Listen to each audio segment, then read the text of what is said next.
What's going on, everybody? This is Ron Brown, LMT, the People's Fitness Professional.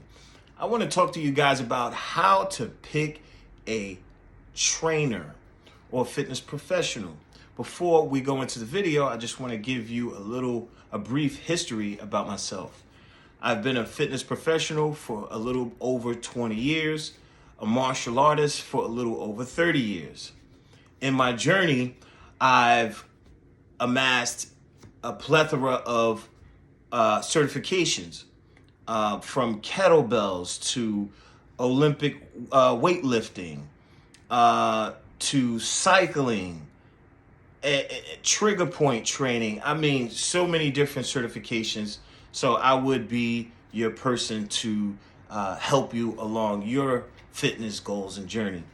Martial arts, boxing, kickboxing, Kali, nunchucks. I mean, the list goes on and on and on and on. So that's just a brief history. And as you watch more and more of my videos, you get to know me a bit more. But let's talk about how to pick a trainer. I'm going to name a few certifications that you should know about, right? I'm going to give you the certifications first. Okay, so that certification, the first certification that comes to mind is ACSM. That's one of the most respected certifications in the industry.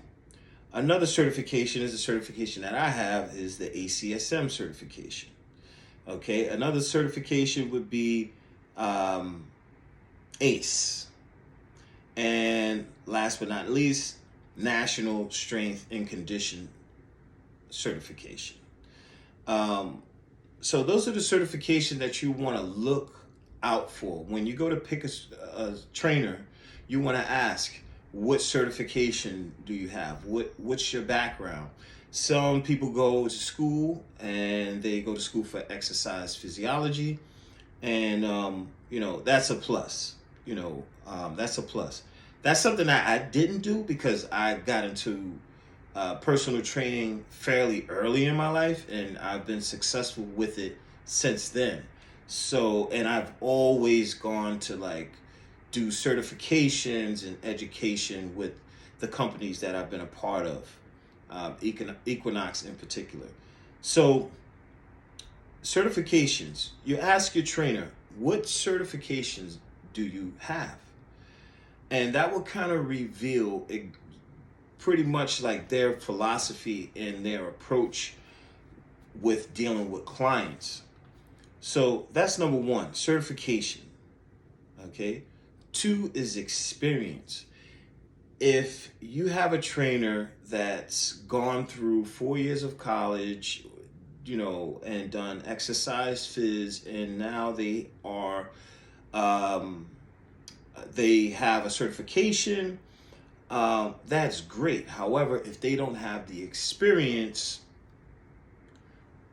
that could work or couldn't work to your favor. So,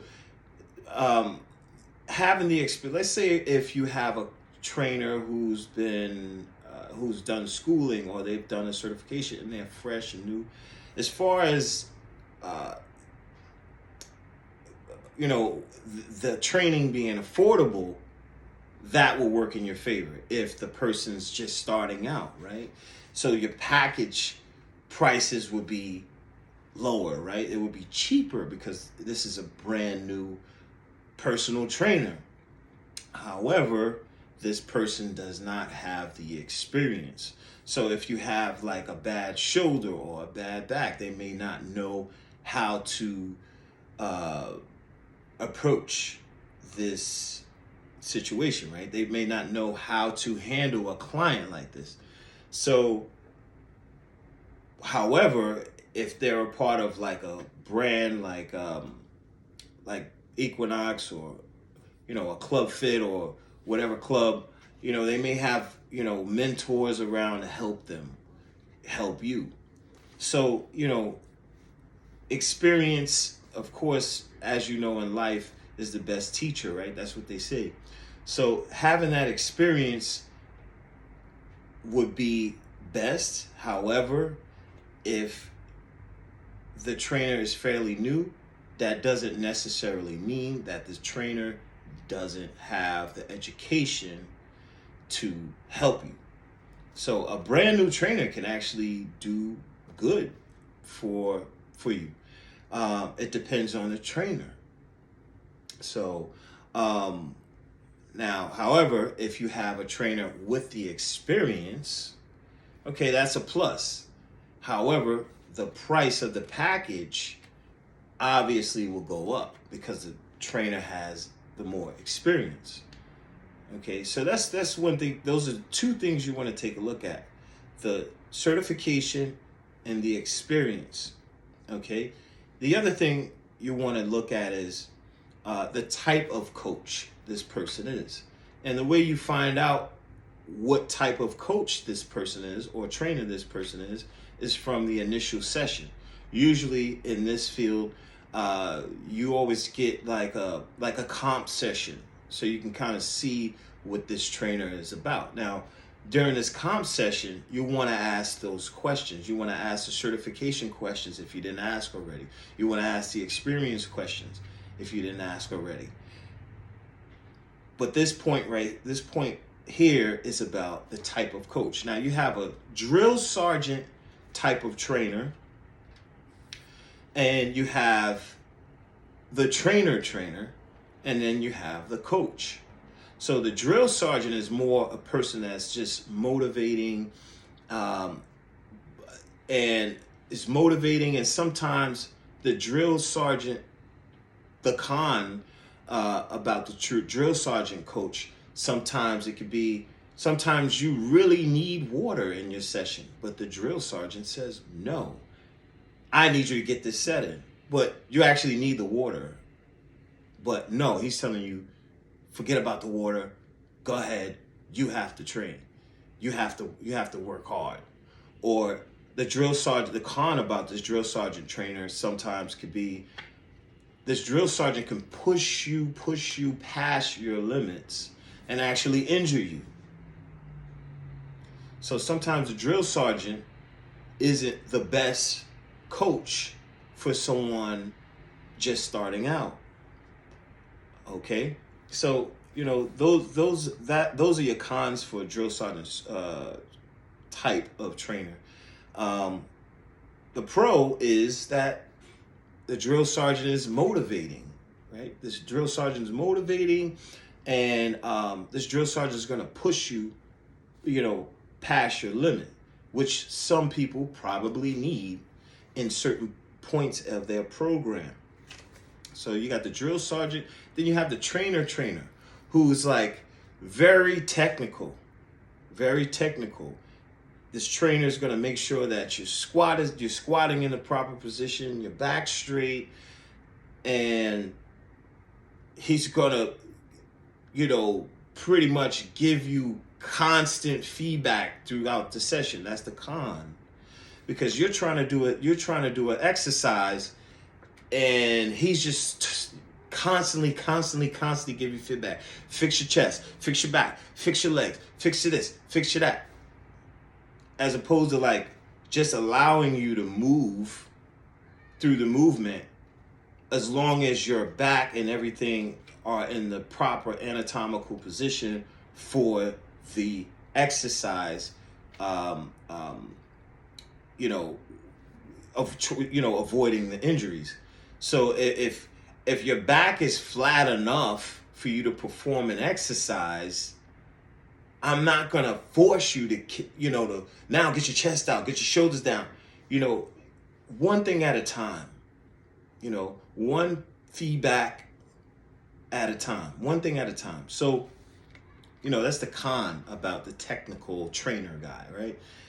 And then the pro about the technical trainer guy is that this guy or woman is going to make sure that you don't injure yourself. This person is all about math, all about the physics, understands the way the body moves, knows the information, and they're going to make sure that you're doing everything correctly so you don't injure yourself. So then you have what I call a coach. The coach is pretty much overall knows knows when to be a drill sergeant, and knows when to pull back, knows when to give feedback, and knows when to pull back. This coach is going to also make sure that you have all of the right exercises in the proper place so that you get a balanced workout. Not only a balanced workout, but this coach is going to also know how to get you over certain mental blocks in your training program or during your training session. All right, instead of saying go, go, go, go, go, this trainer is going to know, or this coach is going to know how to talk to this client to get them over mental blocks. Basically having social and emotional intelligence. That's what a good coach has, social and emotional intelligence. So the last thing I would say that you would pick is in a coach or a trainer, you want to make sure your personalities mesh and they go well together, because this is personal training. So this is like one-on-one. If you guys don't vibe, then chances are that relationship is not going to work, right? So you're going to train with this person for a certain amount of time. He's going to have all the greatest certifications. He's going to have the greatest experience. And he's going to be the best coach in the world and have that social and emotional intelligence. However, the personalities don't match. So you have to think about yourself and who would you like to, with this personal trainer that you have, would you sit down with this person and have brunch with this person? Would you sit down and would you go and have a drink with this person? Is this person pleasant to be around? Or is this person someone that you guys just don't match? So that's something else you want to take a look into. You want to think about before committing to a program. I just want to put a disclaimer out there. Understand that if you go into looking for a trainer, go in there with the mindset of at least training with that trainer for 1 year. Because the one-off training sessions and the once every month, other month training sessions, they just do not work. Not for you and not for the trainer either. So you have to go into looking for a trainer with the mindset of, I'm going to train with this person for 52 weeks. All right. That's what you want to actually give yourself. I'm going to give myself a year to get myself into tip-top shape. Okay. Or I'm going to give myself a year to reach this goal. And then that's the macro cycle, 52 weeks. And then in that 52 weeks, it's broken up. And I'll talk to you guys about how to program down the line. This is my first video, and this is what I feel needed to be said and contributed to the YouTube space, so people could kind of like understand how it's just not, you just go find someone on the floor. This person looks like he looks like he's in shape, so I'm gonna just go to this person. No, it doesn't work like that. And chances are, if you do that, the chances of it being a waste of time is pretty high. So that's all I got for you today. I'm going to go more in depth into this subject because I think it's needed. But right now, I'm going to sign out. Peace.